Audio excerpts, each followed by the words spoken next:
আজকের ভিডিওতে আমরা শিখব জাভাস্ক্রিপ্টের দুইটা গুরুত্বপূর্ণ ফাংশন, একটা হলো সেট টাইম আউট, একটা হলো সেট ইন্টারভাল। এবং সেই সাথে সাথে শিখবো আমরা জাভাস্ক্রিপ্টের খুবই গুরুত্বপূর্ণ একটা টপিক, অ্যাসিনক্রোনাস এবং সিনক্রোনাস বিহেভিয়ার। তো চলো আজকের ভিডিওটি শুরু করি। প্রথমে আমরা আমাদের এডিটরে যাব এবং এখানে জাভাস্ক্রিপ্ট 23 নামক একটি ফোল্ডার নিলাম, তাতে একটা HTML এর ইন্ডেক্স পেজ এবং আমাদের স্ক্রিপ্টটি প্লাগ ইন করলাম এবং শুধু এটা ব্রাউজারে ওপেন করলাম। তো প্রথমে সেট টাইম আউটটি দেখবো। Set time out, set time out এই ফাংশনটি দুইটা প্যারামিটার নেবে।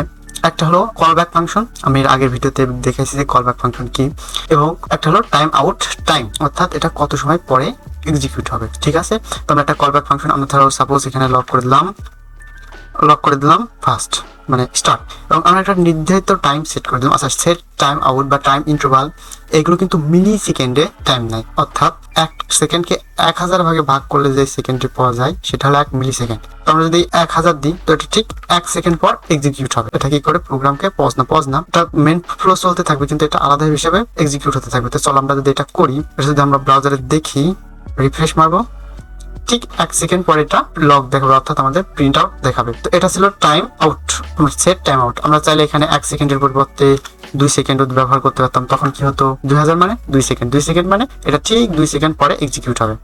1 2 ঠিক 2 সেকেন্ড পরে এটা এক্সিকিউট হবে। তো চলো এবার দেখি সেট ইন্টারভাল। এটা ছিল সেট টাইম, চলো এবার সেট ইন্টারভাল দেখি।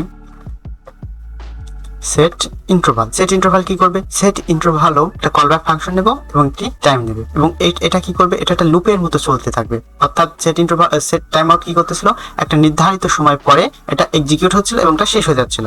সেট ইন্টারভাল কি করবে, একটা নির্ধারিত টাইমের পর বারংবার একই কাজ করতেই থাকবে। তো চলো আমরা দেখি, আমরা যদি এখানে লক করি, সাপোজ কোনো একটা টেক্সট ব্লক করলাম, স্টার্ট টাইম ইন্টারভালের এখানে আমরা যদি একটা ভ্যালু দিই, অবশ্যই এটাও মিলি সেকেন্ডেই নিবে। তখন আমরা 1000 করে দিলাম, অর্থাৎ প্রতি 1 সেকেন্ড পর এটা এক্সিকিউট হতে থাকবে। তখন কি হবে, আমরা যদি এটা করি 1 2 3 প্রতি সেকেন্ড পর এটা এক্সিকিউট হতেই থাকবে। আচ্ছা, এখন দেখা যাচ্ছে যে একটা নির্ধারিত সময় পর বা একটা নির্ধারিত ইন্টারভ্যালের পর আমাদের কি প্রয়োজন পড়ে, আমাদের আর এই সেট ইন্টারভাল দরকার হয় না, অর্থাৎ আমরা চাই যে এই কাজটা আবার হোক। তখন আমরা কি করব, তো আসলে দেখা যাক কেমন। তো আমরা প্রথমে একটা ভেরিয়েবলের ভিতরে এটা ডিক্লাইন করব, লেট ইন্টারভাল অ্যাসাইন, এটা করলাম, এবং এর ভিতরে কলব্যাক ফাংশনের ভিতরে একটা ভেরিয়েবল নিলাম এবং এর বাইরে নিলাম আমরা। তো কি হবে এবার হবে, আসলে আমরা একটা ভেরিয়েবল নিলাম, অবশ্যই সেট ইন্টারভালের বাইরে নেব, ভিতরে নিলে হবে না,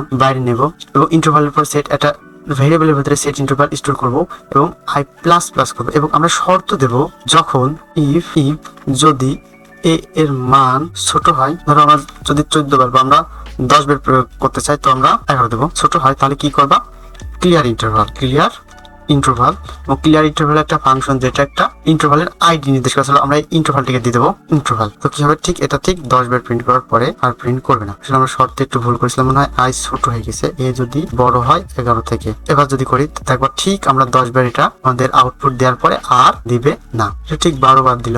যাই হোক, কোনো এক জায়গায় হয়তো ভুল ছিল, এটা এক্সিকিউশন থেমে গেছে।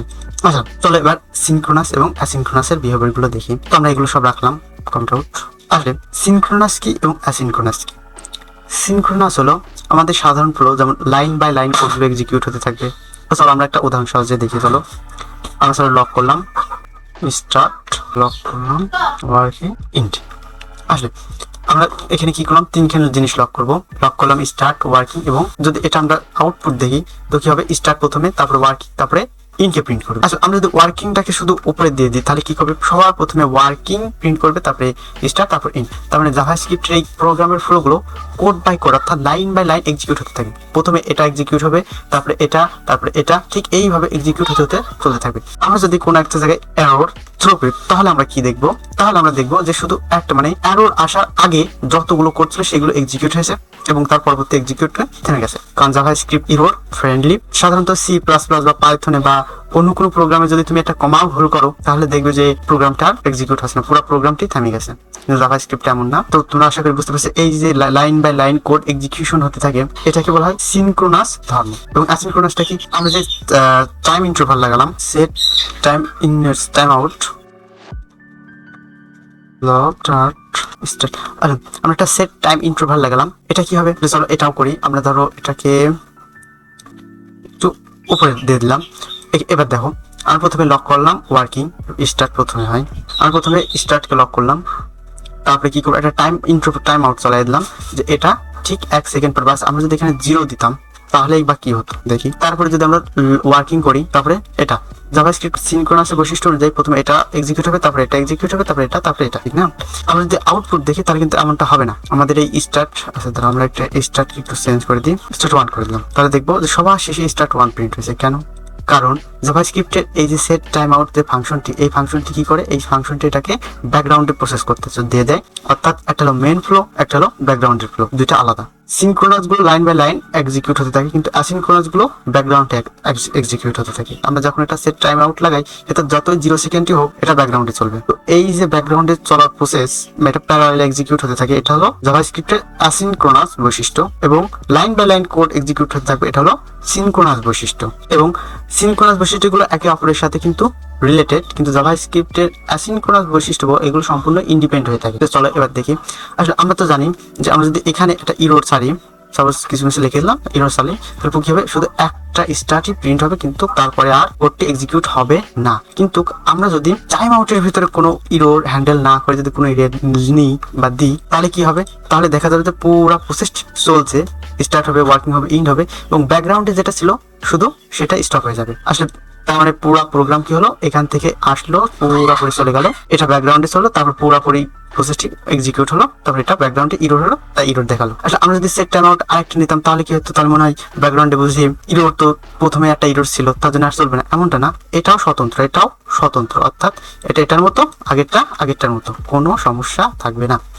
আমরা যদি স্টার্ট 2 করি, তাহলে আমরা যদি একটা পার্থক্য দেখি, তাহলে এটা দেখবো যে প্রথমে স্টার্ট, ওয়ার্কিং, ইন্ড, তারপরে একটা ইরোর, তারপরে স্টার্ট 2। অর্থাৎ ব্যাকগ্রাউন্ডের প্রত্যেকটা ব্লক ওদের স্বতন্ত্রভাবে, অর্থাৎ ওরা নিজেদের মতো করে এক্সিকিউট হতে থাকে। আসলে এই জিনিসটার প্রয়োজন কি? আচ্ছা দেখো, ওয়েব টেকনোলজিতে ব্যাকএন্ড অনেক দূরে থাকে, ফ্রন্ট এন্ড হয়তো হাজার ইউজারের কাছে থাকবে।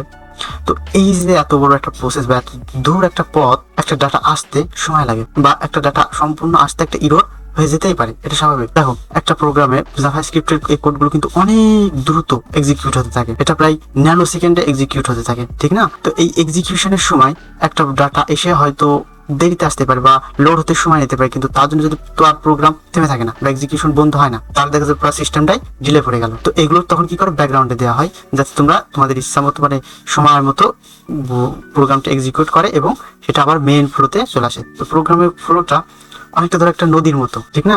এবং এর থেকে শাখা নদী বের হয়, এই শাখা নদীগুলো আমরা বলছি ব্যাকগ্রাউন্ড প্রসেস। একটা স্বতন্ত্র, একটা যদি ইরোর হয় তো ওটা শুধু ওই শাখা নদীতে স্টপ, কিন্তু মেইন ফ্লো তো চলতেই থাকবে। তো ঠিক জাভাস্ক্রিপ্টের অ্যাসিনক্রোনাস এবং সিনক্রোনাসের বৈশিষ্ট্যগুলো ঠিক এমন। তো আজকের ভিডিও এ পর্যন্তই, দেখা হবে পরবর্তী ভিডিওতে। চ্যানেলটিকে অবশ্যই সাবস্ক্রাইব করবেন। আল্লাহ হাফেজ।